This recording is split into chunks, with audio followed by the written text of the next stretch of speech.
guys. This is a little bite-sized nugget.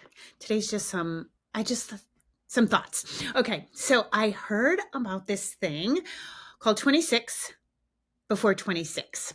So what you do is at the beginning of November 1st, and I realize this podcast is being released probably November 4th, but you could still do it. You sit down, make yourself cozy, and come up with 26 things that you want to do before the new year.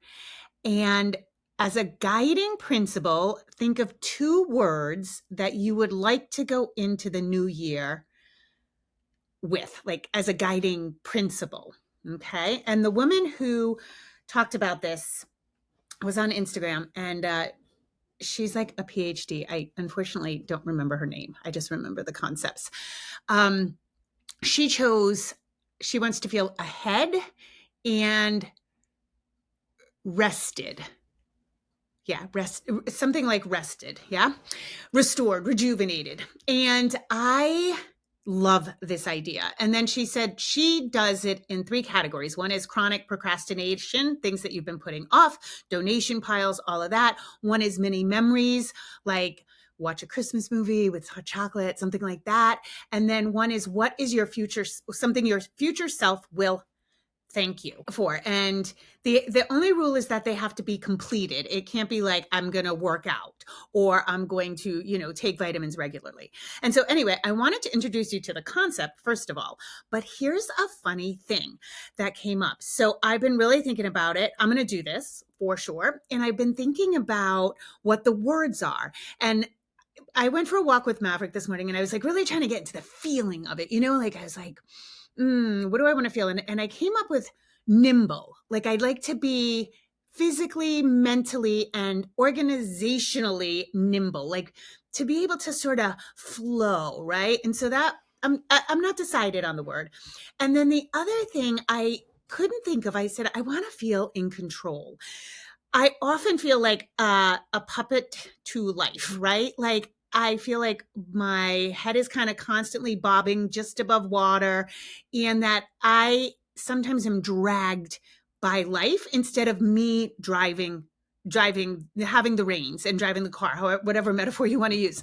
And I'm sure you guys often feel like that as well. And it just feels like catch up. I never feel like I'm fully in control and that I'm the one directing my life.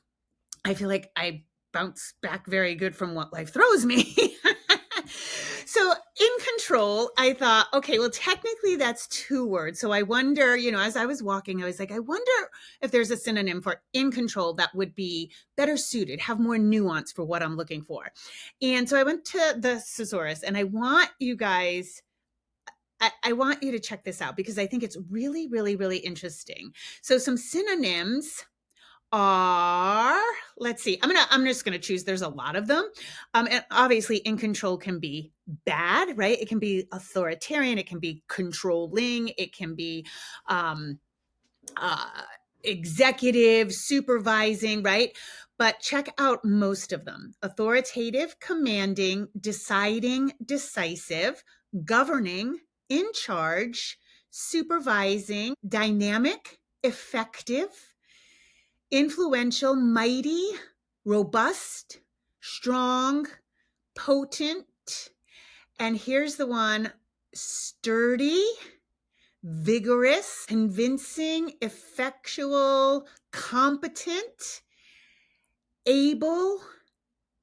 I think those are the ones I really liked. Telling. Yeah. So the thing that really struck me, and the reason I'm bringing this up, is those are all the words we talk about when we talk about the styles of parenting. All of those words have to do with feeling in control in our own homes, right? And in charge of our children, and authoritative. And certainly in control can turn to authoritarian. But I thought, and even sturdy is in there, which is like Dr. Becky's word for this, right?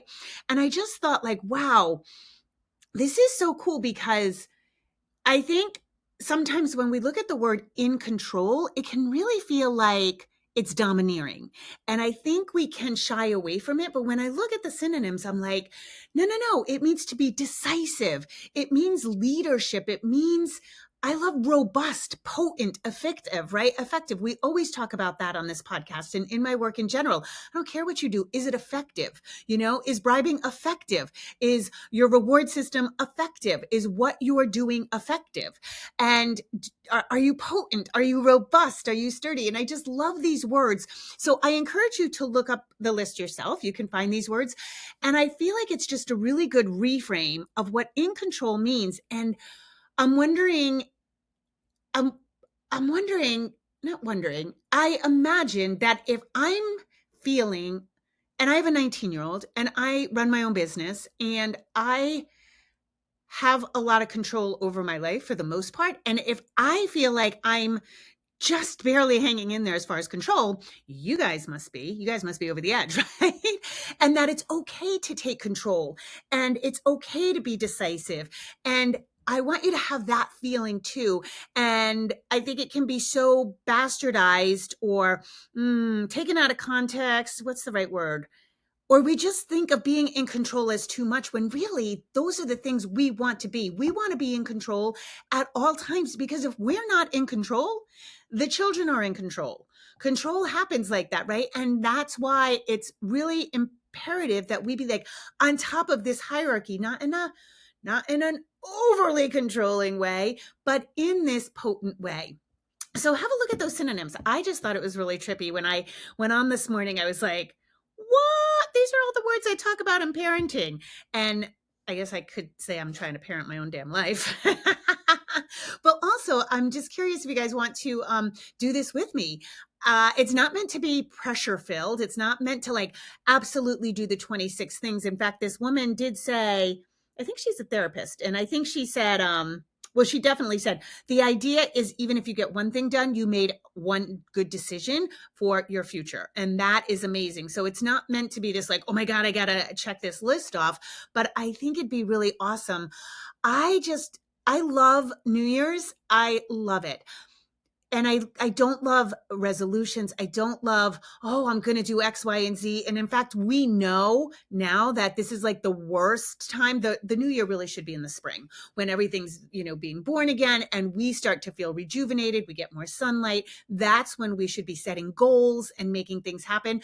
So I like the idea of setting some things to rest for the new year. I like the idea of, let's wrap up some things that I've been putting off or memories I've been meaning to make or things that I know my future self will be so grateful for. Let's set aside some time. Let's buckle down and do those and go into the new year sort of without any of that baggage. And I think that's really cool. So, all right, those are my random thoughts today. Okay, bye.